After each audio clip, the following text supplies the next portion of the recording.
Kailen, it's such a pleasure having you here. Welcome to Cat on the Loose.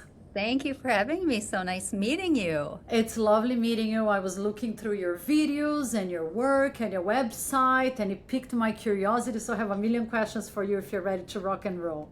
I love it. Let's go. So, for people that don't know you, what does it mean being a celebrity love architect? I mean, I love the name, sounds so chic, but can you explain to us what you mean by that? Well, the celebrity part comes from the fact that I've worked with and still work with many celebrities and have for many years in the dynamics of their love lives. And as I've worked with some for many years, as they have children and their children grow, I remain in the dynamic of kind of managing their life in all elements when it comes to love. And whether they're married and they're coupled and they're struggling, or they're single or newly single and they're looking for that person, and it's in a very different space and time based on past experience. The architect part comes from, while I'm known in many ways as a matchmaker, the work that I do works really well because I dive really, really deep and dig into really the, not to overuse the word, but the architecture of oneself, their soul, their spirituality, their being, their childhood. It's very therapeutic.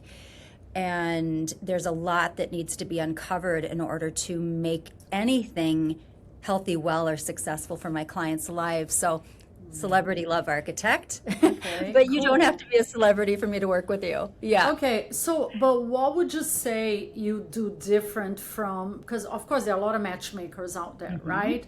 Sounds like you have something different going on. What would you say is the main difference between your work and other matchmakers? Yeah.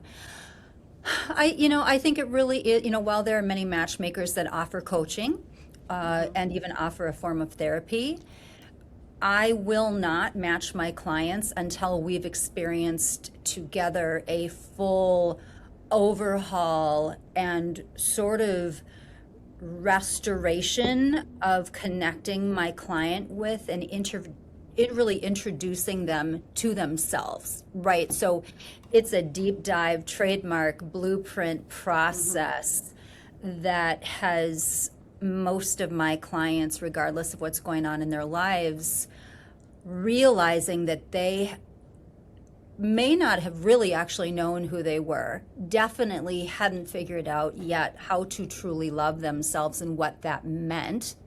And then at the same time, had continually had the same relationship attractions and patterns that weren't serving them, and they didn't understand why.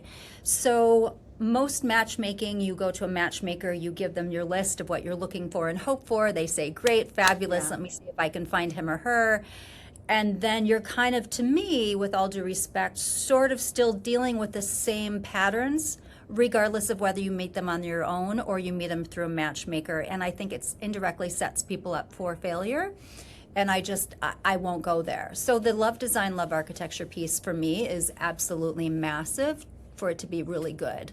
Yeah, look, I agree with everything you said because obviously I've interviewed every matchmaker under the sun, and they pretty much have the same, type of operation. Like you said, you tell them what you want, they Yeah. look in their database, whatever are their clients, and they see if they can match or not. And unfortunately, most people get out of the experience super frustrated. So let's say somebody out there is listening to you. It's the new year. A lot of people out there looking for love. We're going to talk about the frustrations. And they're like, okay, I would love to give this a try. So just guide me through the process. We can use me as an example. I call you and I'm like, Kailen, I heard about you. Sounds amazing. I'm single, I'm picky, I haven't found a man for you. So how do you guide a client? Do you first work one-on-one with the person? Do you try to figure out why is it that they haven't found the right partner? Can you just guide me step by step? Yeah. So I have a trademark blueprint process. I have a blueprint for yourself that covers everything from the aesthetic and the superficial to the internal and the deep and the spiritual, and it dives deep into trauma. And we've all had trauma, right? We of Yeah. some form in our life. And what's really truly been healed or not, most hasn't been healed, regardless of how many years of therapy we have, right? We've tried our Yeah. best. It just hasn't healed. It keeps showing up. So I would bring you through this process and blueprint with yourself, mind, body, soul, spirit, energy, love, what love means to you, how you show up in love, how you show up when you're scared, how you show up when you're really pissed off, right? How you block, how you sabotage. We attack it in a very different way that actually ends up coming from love and awareness and peace, and removes shame, brings understanding. Then we go into a blueprint and design the man or the relationship or the woman that you are looking for, right? And when we're doing that, by that time, we're already in a different frame of mind as to what this person is. So 9 out of 10 times my clients will say, oh my gosh, the person I want you to find for me now, Kailen, is not at all the person I would have told you I wanted on my list before.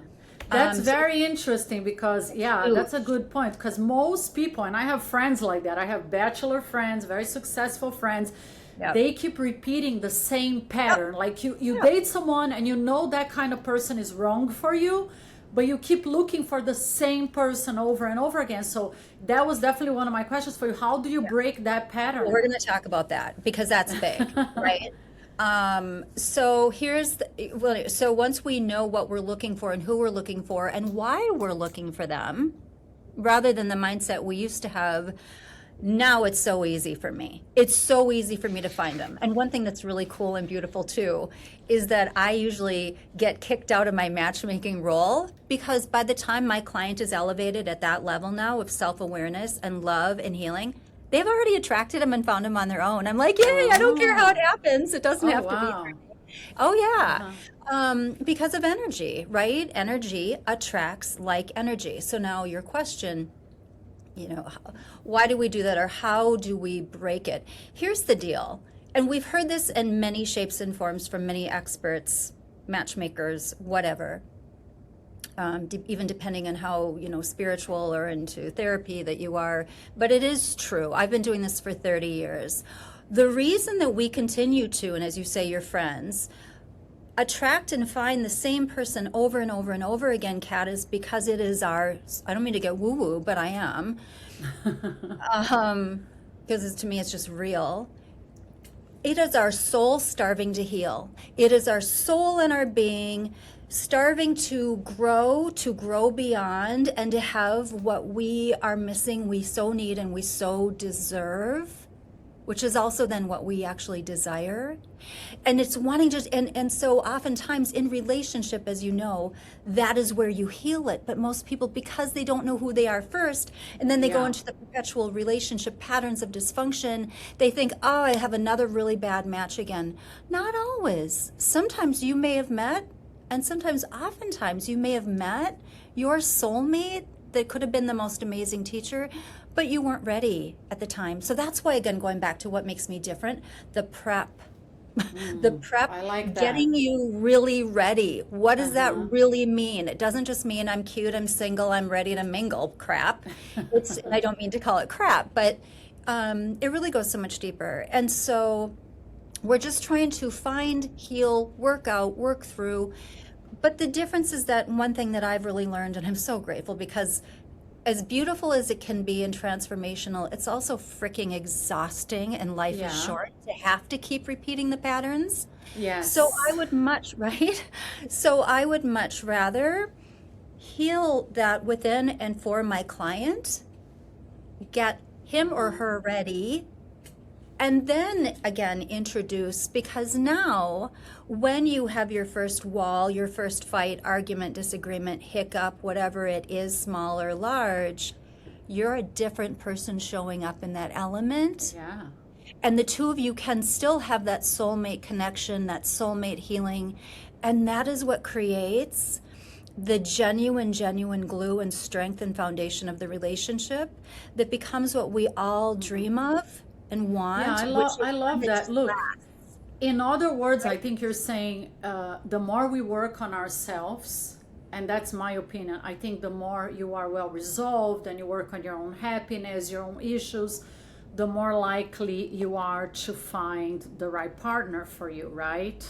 Period. Yeah. period. But this is a question I want to ask you, okay? I have this theory that I developed in my own life and doing the podcast.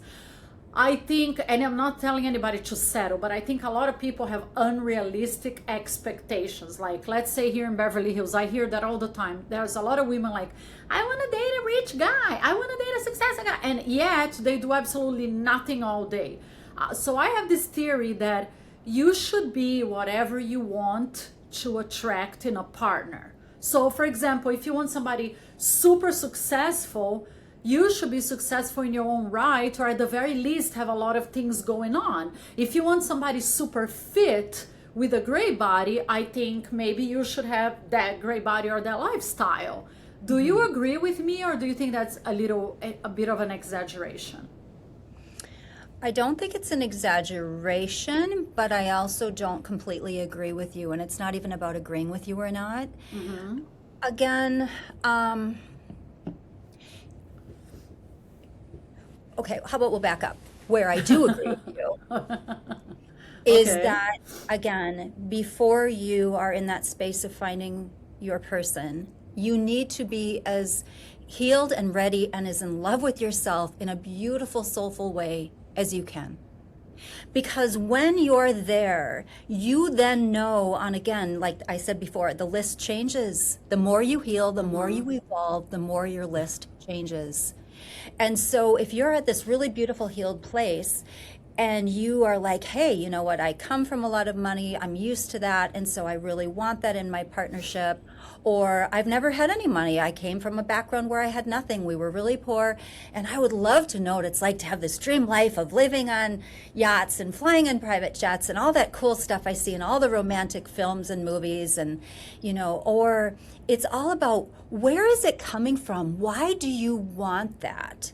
Why do you desire that? There's nothing wrong with wanting all of those things.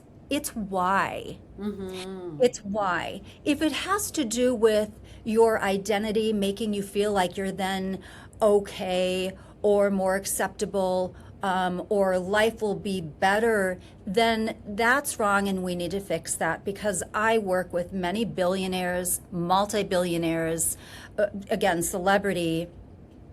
They're some of the most unhappy, unfulfilled people you'll ever meet.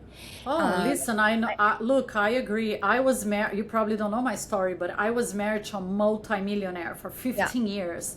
And the more money he made, the more money he wanted, and he was never happy. No money nothing in the world made him happy. He ended up he started drinking. And he became an alcoholic because he was like, oh, it's my hobby, leave me alone. Obviously ended up in tragedy. He died, long story. But I agree with you. I don't think it's if you're not happy internally and if you don't deal with your issues, no money. Of course, money is great, by the way, don't get me wrong. But if you don't deal with your own personal issues, no money in the world is going to make you happy. I totally agree with you. That's right. And there are some of these, you could say fiscally poorest people in the world, right, that are really happy. They're peacefully happy and joyful, and they have beautiful lives and beautiful marriages, and they explore. And you don't have to be in Paris to explore and enjoy nature and the beauty of what is around us, right? Oh yeah, no, totally. Yeah. So again, I just think it is about, who are you, what truly matters to you at that point when you really know yourself, what you want, and it changes in a really pure way. Then life is magical no matter what. Yeah. I have a lot of women that have a lot of money that will come to me and they'll say, you know what, I have all this money. They either inherited it from their family or, through a divorce when they were married to a really wealthy man. And they'll say, I need a man that has this much or has the same amount that I have because I need to know. And I'm like, wrong answer. You might think that, but my dear, it's not going to equate to what you actually really want and deserve. True, right? True. And then there are women that will just say, I just want love. I don't care what he has, as long as he's kind and good and amazing. And those are the women that oftentimes end up the most, the happiest. So yeah, that is so true. Yeah. This whole love thing, coupling thing, what we're attracted to, our lists, our being too picky, we have to be really careful about that. We have to check really deep with that. And don't think that there's any such thing when you're in the right peace and frame of mind as being too picky. Again, it's what are you being picky or selective about? Yeah. It has to honor and protect you and your soul and your heart and bring joy.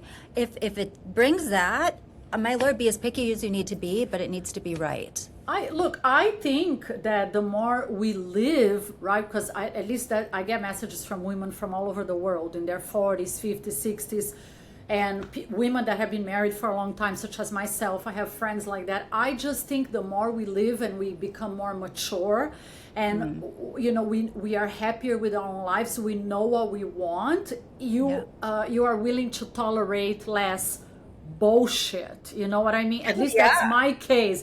So this is why I say, like, we get pickier. I think it's a good thing to be picky, so you don't keep, like, because that ties to another subject, right, which is the famous people saying, oh, I need a partner, I need a partner. There's a lot of women, right, they feel like they cannot be happy until they find a partner. And I don't think it's right to need a partner.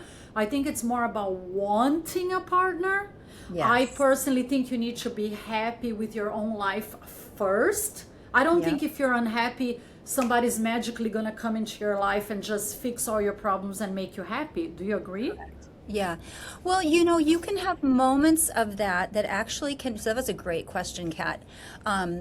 You can have moments of that can actually create an opening for healing and more self-awareness and self-love. Had you not, you know, so you could, what I'm saying is you could be in a really broken state. You could be in a state of depression.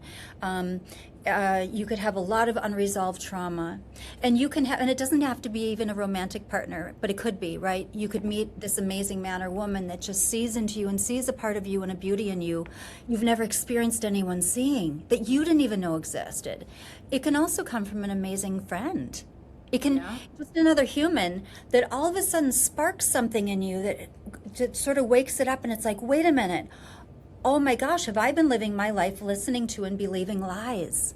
Lies that I was told about myself as a little girl, as a little boy, from a teacher, a bully when I was a little kid. And it gives you space to trust that you really are a precious and magnificent human, to start to do a different level of healing you wouldn't be able to give yourself permission to before. Does that make sense? Oh my God, yeah, 1,000,000%. Like, right? I speak from my own experience. I was in this, like I said, I was in this miserable marriage for 15 years, being verbally abused all the time, sometimes physically abused. It literally took me 15 years to get out of it.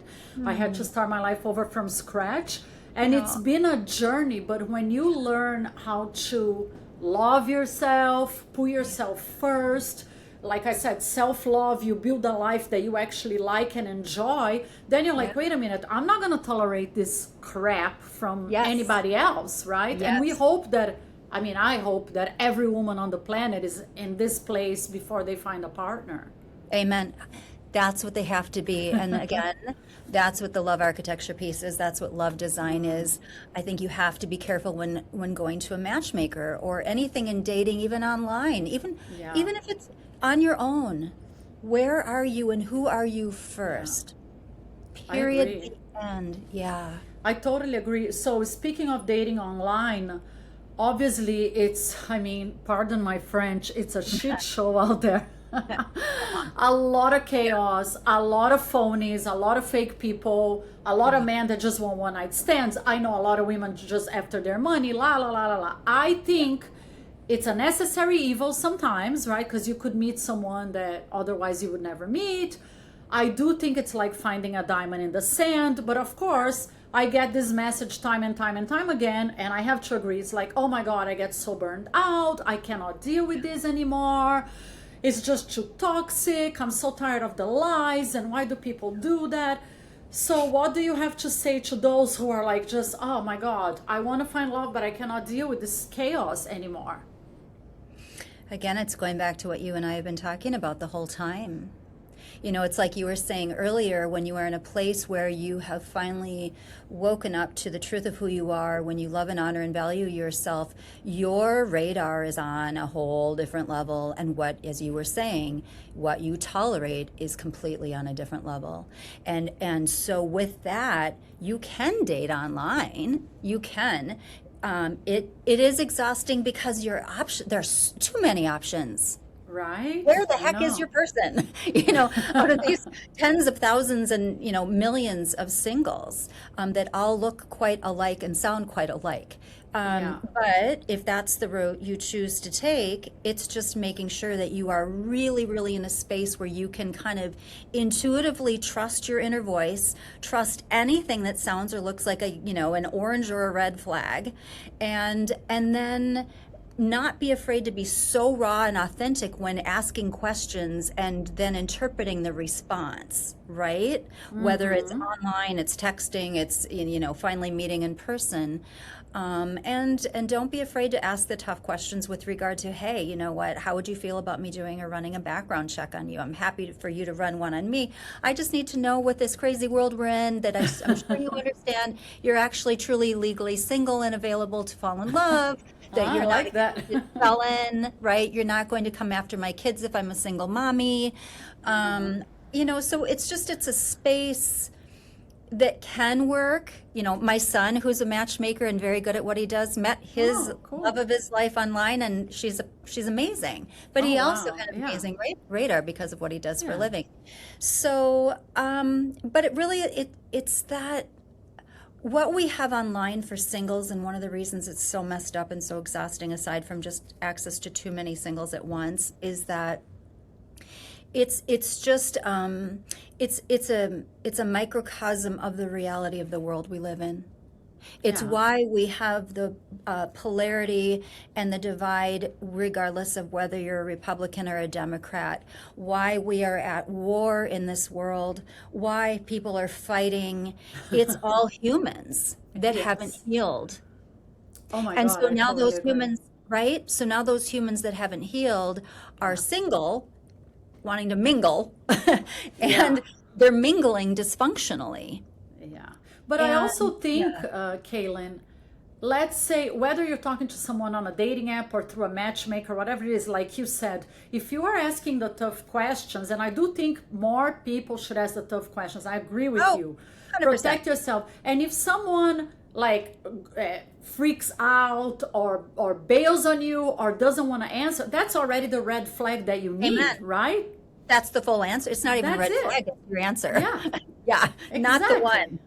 Yeah. And another thing that I think, and I always tell my girlfriends, and I know this is not emotion, it's very matter of fact, but it works for me. Again, whether it's on a dating app or even with a matchmaker, I do a list of non-negotiables. I think everybody should have a non-negotiable list. 1, 2, 3, 5 things. And if you meet someone and one of those things is not on your non-negotiable list, why would you pursue that? You know what I mean? Let me give you an easy example. You're welcome to disagree with me, but I'm going to give an example. One of my non-negotiables is I want to live in California, period. I love to live in Beverly Hills. I made the mistake of moving for my husband, I don't mind traveling. I don't mind going back and forth, but I don't want to marry a guy that's going to drag me somewhere else. So if some guy tells me, she's laughing, if some guy tells me, oh, I want to retire in Montana, or I want to buy a cottage cabin in Maine when I'm 70, I know that guy is not my person. So I'm like, why am I going to pursue? She's shaking her head, no. Why am I going to pursue something that I know is not what I want? Okay, go for it, because it sounds like you don't agree with me at all. She's shaking her head. No. I've been doing this for too long. Okay. So what that is that still coming from a wound and control and safety. Why do you think that? Well, because you equated it to, I moved for and I'm not going to move again for my blah, blah, blah. So here's what I found, and it's funny, when you first started, before you got into the story, or a little bit of the backstory, I was going to say we have to be really, really careful and mindful again about the non-negotiables. Because yes, you absolutely have to have non-negotiables, but what are they? And let's check in with. In fact, I'd love to do some big fun thing with you with a bunch of women all at once. Seriously. Yeah, let's do it. Yeah. To go through that, and let's really check in with what should and should not be a non-negotiable, so they're not getting in their own way, which most humans are, in finding the right person. So here's what I've learned, is that everything you just said, with all due respect, Please go for it. I love raw honesty. came from your ego, right? Ego and self-protection. And I don't blame you. And the ego is there to protect you. That's its job on this planet. The problem is it gets a little screwed up along the Well, way. let me ask you a question. You Okay. said it comes from my ego, but how about if this is what makes me happy today? So I put, you're saying no? No, honey, here's why. Because here's what I absolutely know, period, the end. Because again, I've been doing this for almost 30 years. Well, actually 30 years in October, this last Wow, October. congratulations, by the way, because I know it's a very tough business. Thank you. Oh my God. Yeah. So when you finally find your person, that most people dream and fantasize about, but something inside of them doesn't really believe that it actually could happen because they've been so hurt, or they don't really know anyone or many people at most who actually have what we want. We then put these parameters on, which then ends up blocking it. But here's what I promise you. Once you find your person, you could care less. I don't care how successful your career is in podcast is right now. I don't care how comfy your home is right now. If I'm not joking, if your guy is in the middle of freaking Alaska, I'm not going to go to Alaska. no, I promise you. I promise you. Just listen. Because again, and it's funny too, because it's usually my clients that have their heels the most dug in that will be like, I'm not doing this, I'm not doing that. And it's the most hilarious thing. They're the first ones to excitedly pack their bags, give up their everything. That's and not they going to have happen this for me. like, I know that. Oh, we're going to have to meet when I come to LA next time. Yeah, please. I would love to meet you in person. But no, when you have your person that is truly, I mean, to really think about that, where they are safe, they are sexy, they are fun, you are fully yourself, you connect, everything in life is magical, and it's an experience and an adventure. You'll go anywhere and everywhere. And the back and forth. Well, honey, then that's right. So that's the other part. That's fine. Right? So that's But what I'm let me saying. ask you a question then, Kailen, for women out there listening. That's so important. Yeah. Yeah. Can you tell me, so what would be reasonable things that we can put on the non-negotiable list? I personally think it's anything that's really important to you. Again, but you have to know, is it important to your ego? Because here's another quick example. I had the most amazing, like truly amazing man come to me, one of the most eligible bachelors in, the US. And he never been married, no kids, made sense, early 30s. He's like, I want a woman who's never been married, doesn't have kids. I want this. And I'm like, absolutely.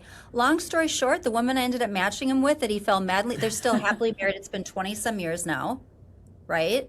Like happily married, most amazing family. She had 4 kids, 4 little kids, and they got married at Disney World with the kid. Look, I believe it happens, but so again, what is reasonable for us to put on a non-negotiable list? Like, is it reasonable if you are into a healthy lifestyle and you take care of your body and you work out? Isn't it reasonable to say, I want somebody with the same lifestyle? Or You're gonna hate my guts. No. Okay. No, listen, we want to learn. We're here, like I said, I always say, I'm not an expert. We're here to learn, right? It's an open communication, so we can date better and not make the same mistakes again. So you don't have to agree with me. So the healthy lifestyle, again, I mean, Matt, I've literally worked with thousands of singles, right, over all of these years, from all over and all different backgrounds, and I've seen such beautiful love and amazing love stories. So an unhealthy, to me, an unhealthy or non-productive lifestyle that one should not get involved with at the time is someone who has a strong addiction, an addiction to alcohol, and a known addiction to alcohol, a known addiction to drugs, a known addiction to, pornography or sex. Something that really is harmful not only to the being and the soul, but then would be to the partner in the relationship. But yet at the same time, I've matched people that one was just an amazing, super healthy, fit, exercise fanatic, and another person who was super out of shape, ate a bunch of crap. They fell in love though, and now she's in the most amazing shape ever from being with him, and she's really healthy, right? But they connected and bonded on a different level. So, in other words, do you think the more open-minded someone is, the better off they are in terms of finding the right partner for them? Again, open-minded in the right way. And we don't even have to worry about what it means to be open-minded or what our non-negotiables are. When, again, going back to the beginning of this conversation, we have actually fully, truly met ourselves. We really know our value. We really love ourselves because now, again, you're just hovering on a different level of awareness. You're attracted to different types that you couldn't believe you'd be attracted to. It really shifts and you're so happy. But Kat, most humans don't do that. And that's why we have this super high divorce rate. That's why we have these perpetual unhappy relationships and toxic relationships and unfulfillment. And I want to change that because it doesn't have to be like that. No, I hope we can change that. And I completely agree with you. I want to ask you about the age issue. And let me explain. Again, a lot of single women, and I even have girlfriends, but I hear that all the time. They're like, I'm talking about women in their 40s, 50s, 60s. They're like, oh, all men my age, they want young girls in their 20s. I think that's the excuse they make, because I personally completely disagree. I think maybe men going through a midlife crisis or players and crap like that, okay, they want the 20-year-old bimbo.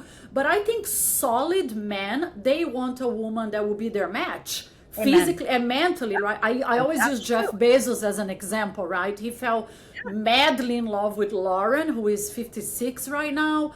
And she's a woman that had a lot going on, and she's age appropriate. And I think if you look at the most successful men in the world, they're married or in relationships with women that are age appropriate. So what do you say to these women? They're like, I'm not gonna I have a friend here, one of my neighbors, she's like, I'm not gonna bother dating. All men my age, they just want the bimbos. I completely disagree. Do you agree with me on this one? On this one, like, please. No. Yeah, I do. I believe. Thank you for that. I agree with you 100%, and you are correct. And once again, it is about the kind of it's about the kind of men that they're going for, right? So the kind of men that they're going for, if the men are primarily looking for a much younger woman for sexualized, which is what it usually is. It's either sexualizing them.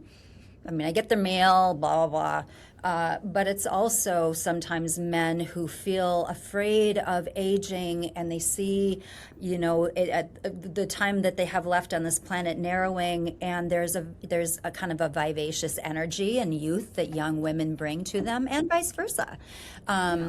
But we want to be really, again, careful and mindful as to what is the reason. Typically, it's the sexualizing. It's the wounded men that are needing something from a younger woman to feel whatever. It's very sadly, unfortunately, transactional, not fulfilling.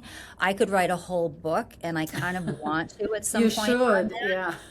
Because, over all of the years, I've heard so much from the younger women that have been in or are in relationships with men that are even as little as 10 years, but 10, 20, 30 years difference, and they just come in and vent to me. And if these men and their big egos, through their brokenness, heard the truth of what these young women really think, feel, and say behind the scenes, it's not so flattering. It's not so good. And I think it needs to be heard, not to put these men in their place. It's not that. It's to wake them up and to hopefully get them to call them to a higher sense of self. But because going back to what you said, the good men that are really ready for love in a relationship, number one, they really do want a woman closer to their age. They just do. They find it the sexiest, to be very honest with you, because of the emotionality, the relatability, the intellect, the commonality. They love that. And so I think, yes, it is very important that women know that and understand that. And one thing that men always say that they find sexiest in a woman is the truth of her confidence. Really. So there are women, that other women could judge and say, well, why is he with her? She's not that attractive, or she's not in that great of shape, or well, I promise you there's something pretty darn magical about the connection they have behind the scenes. And he's like, she's freaking hot to me. I do think, and I'm saying that from my own experience, right? Most successful men, and of course that includes most wealthy men, they are attracted to women with a brain. Like at the end of the day, because they want, I know, because that's the reason why my husband married me. And I know a lot of people think, because he was very rich when I met him, way richer than me. But of course he was surrounded by the bimbos and the sugar babies and la la la la la. But then he met me, and I had a lot going on my own right? I put myself through college, I had my business, I had a lot of stuff going on. And I didn't need him for shit. I was already a citizen. So he got super attracted to the fact that I was different from all the other girls. So I think at the end of the day, all these girls that are after men just for their money, I always say the more you have going on in your own right, the more likely you are to attract a partner that has a lot going on, right?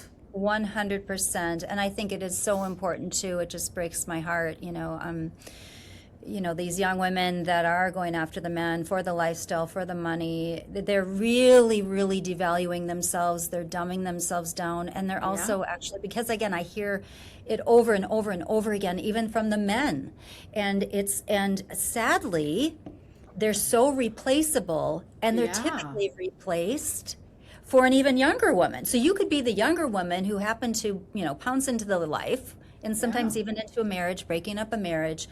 Then the man is with you, and then the next thing you know, unfortunately, another little hottie comes along. Exactly. Your age or younger, or sometimes 10 years older than you. And you're like, wait a second, am I not the young? And the man is over there. So we don't need to, but I really want to inspire women to find the truth of their real beauty, like what that really, really means, and what the kind of man they really want in their life will see. I want them to find that and to know that and to honor that, so they can have what they deserve when it comes to love and partnership, but also so women can start being nicer to one another and stop being so damn competitive. I know. It's so that sad. Always breaks my heart. Listen, I'm so glad you said that, because I'm all about women empowerment. I think together we are so much stronger. So when I see, and it has happened to me a million times, as I'm sure it has happened to you, right? When I see women putting the other one down and trashing, and I'm like, oh my God, why do you do that to each other? That's like so nasty, right?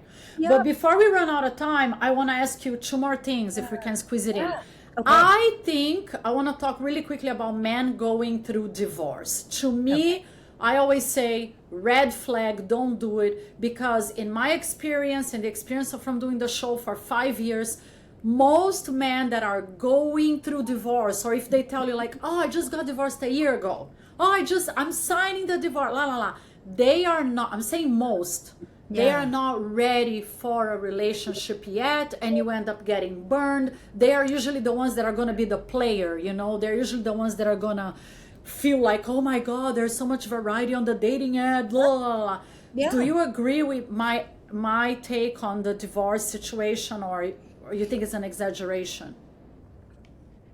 I think it's case by case, Kat, because there are men, just as there are women, that were in really, really lonely, loveless, sexless marriages for many, many, many years.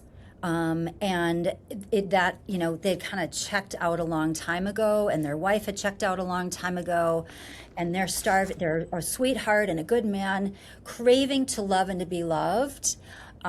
So I think so. There's that man, and you still have to take it slow. You still have to be careful.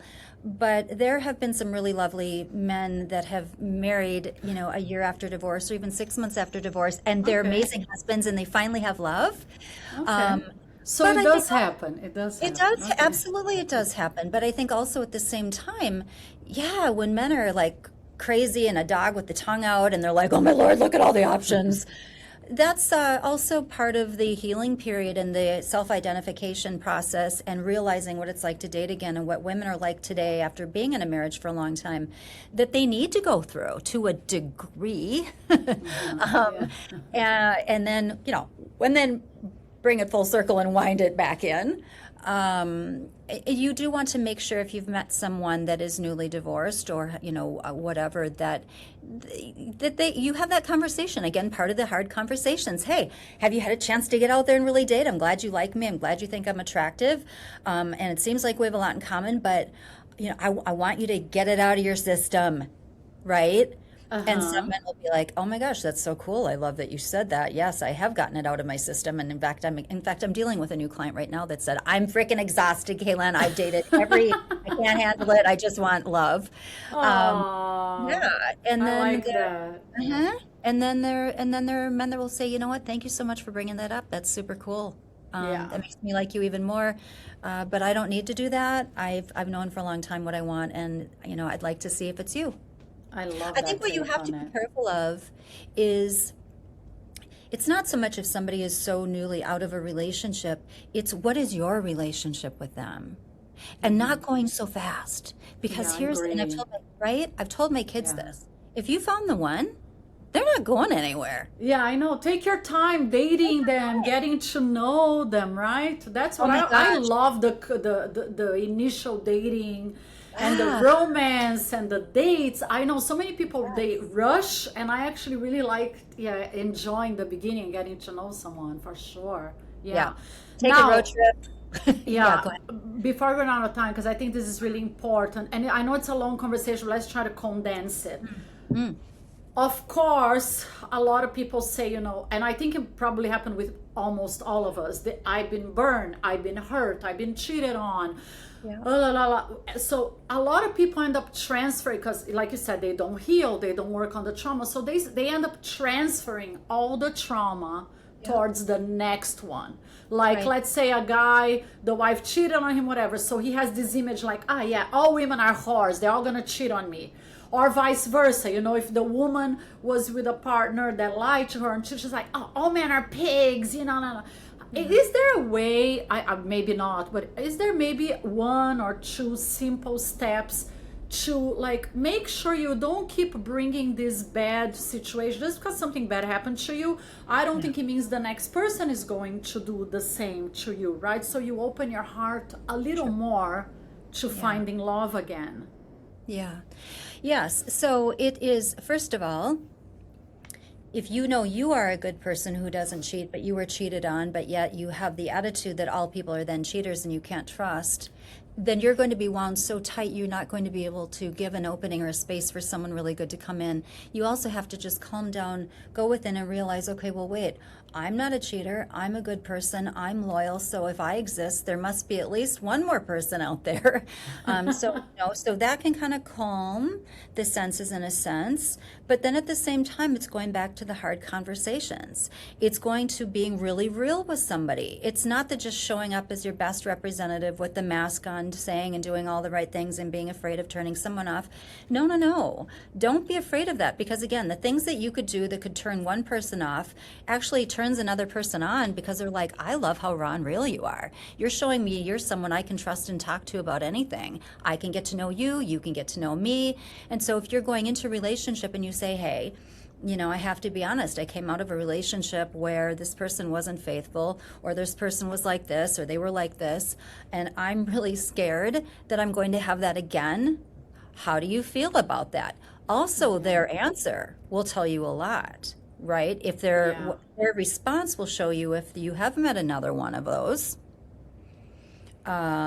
because there will be a unique, twisted, is the overused but important term, gaslighting will happen, the Yeah. diverting will happen, all these things. And so once again, it's like, not to plug myself, but I'm going to say literally, it's why design Please do plug. You deserve it. You do amazing work. Listen. I could do 3 hours with you. Like I have 10 million more questions. I'm gonna have to invite you back. Yeah, I'd love that. Thank you. But no, the reason I designed mylovedesign.com, it's a lifestyle dating and wellness platform that has an educational component to teach people the very things you and I have been talking about. You build your love house. You go through 17 steps of fun and intense homework to really look at the truth of who you are, where you are at, how well do you know and love yourself, while you're also meeting singles that are vetted on my platform.